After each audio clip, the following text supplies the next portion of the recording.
murajya inama ariko zizapfa ubusa, muragambanira Isiraheli ariko Isiraheli ntabwo muzayitsinda, kuko umwami w'i Salima ari we Melikisedeki azabiraramo rwose, ibihugu byanyu azabisenya kandi azabihindura umusaka. Yego, hano urabona perezida Vladimir Putin w'Uburusiya hamwe na perezida wa Irani barimo kujya inama, ariko nubwo bashaka gufasha, nubwo barimo gufasha Gaza na Palesitina na Hamasi, kugira ngo Gaza na Palesitina na Hamasi birwaneho babe batsinda Isiraheli, Isiraheli nayo ibe yasaba imishyikirano, ariko izi nama zabo zizapfa ubusa, kuko umwami w'abami azabatungura rwose, kandi azabatungura igikorwa cyabo, azabatungura Irani itageze ku mugambi wayo, hamwe na Vladimir Putin nawe atageze ku mugambi we. Umwami Melikisedeki, umwami w'i Salima yabarebye arabitegereza, arabaseka rwose, abazunguriza umutwe, arababwira ngo muzajya inama, nyamara imigambi yanyu izabapfubana, kuko umwami Melikisedeki w'i Salima azabyitambikamo imigambi yanyu itaragerwaho. Yego, perezida wa Irani ubu tuvugana yagiye guhura na perezida w'Uburusiya Vladimir Putin. Ikintu cya mbere barimo kuganiraho ni mu buryo bwo gukoresha intwaro za kirimbuzi, ni mu buryo bwo kwataka Isiraheli, kandi ni mu buryo bwo kugira ngo babashe gufasha Gaza na Palesitina na Hamasi mu buryo bwo kwirwanaho.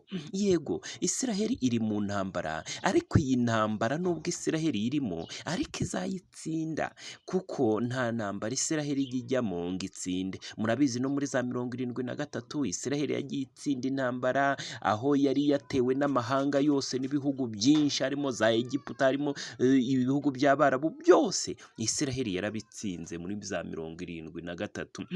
Ntabwo Isiraheli igitsindwa, kuko n'ubwoko bufite isezerano, kandi n'ubwoko bukomeye butajya butsindwa hano ku isi.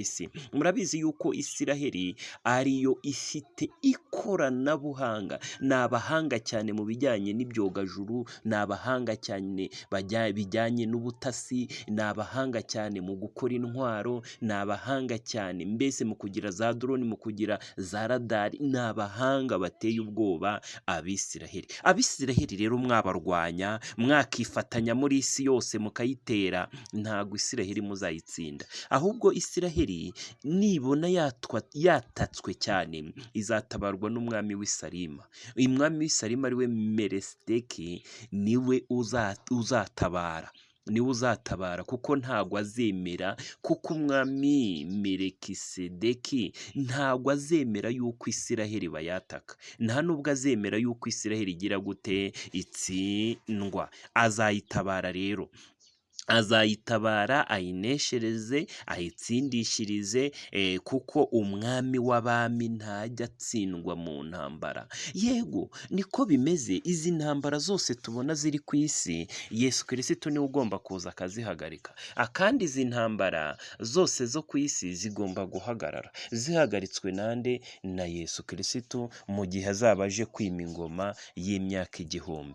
Niko rero bimeze, kandi ni nako bisobanuye. Icyo gihe rero ubwo amahanga yose nk'uko turimo kubibona, urabona ko amahanga yose ari kuri Gaza, ari kuri Palesitina na Hamasi. Murabona ibi bihugu byose bikikije Isiraheli, ibi bihugu byose by'Abarabu biri kuri Gaza na Hamasi na Palesitina, barimo kwataka Isiraheli bayihereye impande enye zayo. Ni ukuvuga ngo Isiraheli uko uyibona kuriya igoswemo hagati, abanzi babo barayikikije imbere n'inyuma, iburyo n'ibumoso, amajyepfo, amajyaruguru, iburengerazuba, iburasirazuba. Ni ukuvuga ngo Isiraheli iragoswe, ariko nubwo igoswe, atansiyo, izi ntambara Isiraheli irazimenyereye, n'ubundi isanzwe izitsinda.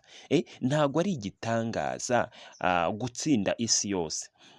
Isiraheli rero nubwo iri mu ntambara, ariko iyi ntambara Isiraheli irimo niyo ntambara ya nyuma. ubundi iyi ntambara birangira Yesu Kristo aje kwima ingoma y'imyaka igihumbi, kandi koko tugomba kwima ingoma y'imyaka igihumbi nk'uko tubisanga mu byahishuwe igice cya 20. Ngo nuko ngiye kubona ngo mbona marayika amanukanye umunyururu muremure aboha cya kiyoka kumara imyaka igihumbi. Ngo nuko marayika amanukana mu byahishuwe igice cya mbere, mu byahishuwe igice cya 20 umurongo wa mbere, nuko ngiye kubona mbona marayika amanukana umunyururu muremure aboha cya kiyoka akijugunya mu rwobo rutagira ubugarukiro. Icyo kiyoka kimara akiboha imyaka igihumbi.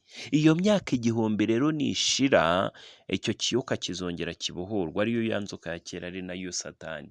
Ariko umenye yuko iyi ntambara urumva ya Isiraheli niyo Yesu agiye kuza akayihagarika. Ngaha aboha cya kiyoka cyayobyaga amahanga giteza intambara ku isi. Urabona Yesu azaza hariho intambara. Ngiye kukwereka ibihamya bitatu bigaragaza ko Yesu agomba kuza mu ntambara. Zakariya igice cya 14 ngo Yesu azahurura nk'uko byari bisanzwe na mbere, azahagarika intambara iri mu kubera muri Isiraheli. Ibyahishuwe igice cya 20, iyo hariya marayika abahuruye aje guhagarika intambara, aje guhagarika cya kiyoka cyatezaga intambara ku isi. Yego niko bimeze. Mu gitabo cya Ezekiyeli igice cya 38 baba bavuga ko Gogi azatera Magogi. Gogi na Magogi biriya bihugu bizatera Isiraheli, ariko Yesu azahita aza ahagarika izo ntambara.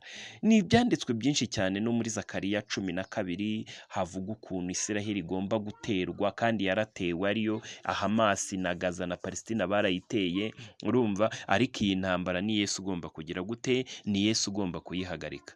Rero Yesu agomba kuza hariho intambara akayihagarika. Ikindi cyanditswe kigaragaza ko Yesu azaza mu ntambara akayihagarika, Daniel igice cya 12 umurongo wa mbere, ngo nuko Mikayeli azahaguruka ku munsi w'umubabaro utarigeze kubaho kuva isi yaremwa. Uwo munsi uzaba ari uw'intambara n'ibibazo n'inzara n'ibyorezo. Uwo munsi Mikayeli azahaguruka ahagarika intambara. N'uyu munsi rero hariho intambara, inzara n'ibyorezo. Yesu ni uyu munsi agomba guhaguruka agahagarika intambara. Igihe kirageze rero cyo kwima ingoma y'imyaka igihumbi, bitarenze mu mwaka w'ibihumbi 2031. Bitarenze mu mwaka w'ibihumbi 2031 tugomba kwima ingoma nshya, tugomba kwima ingoma y'imyaka igihumbi muri Yerusalemu. Muratumirwa rero, mumesere ibishura byanyu mu maraso y'umwana w'intama. Muve mu mijyi ikomeye, kuko hazabanza kurimbuka imijyi, kuko ibyago 7 byo mu byahishuwe bizarimbura iyo mijyi urimo. Iyo mijyi nawe unyumva urimo, iyo mijyi, ayo mataje akomeye niyo azabanza kurimbuka, kuko ayo mataje azarimburwa n'ibyago 7. Nimuhungire rero mu byaro, mujye guhinga mworore, mujye gutura mu nkengero, mujye gutura mu byaro, kugira ngo muzarokoke ibyago 7 by'imperuka, kandi mwibuke no kumesera ibishura byanyu mu maraso y'umwana w'intama. Rero igihe kirageze cyo kujya mu cyaro, mujye mu cyaro muhinge, kuko mwarakererewe. Wowe ukibyumva none ahangaha, jya gutura mu cyaro kubera ko wakererewe. Yesu araje.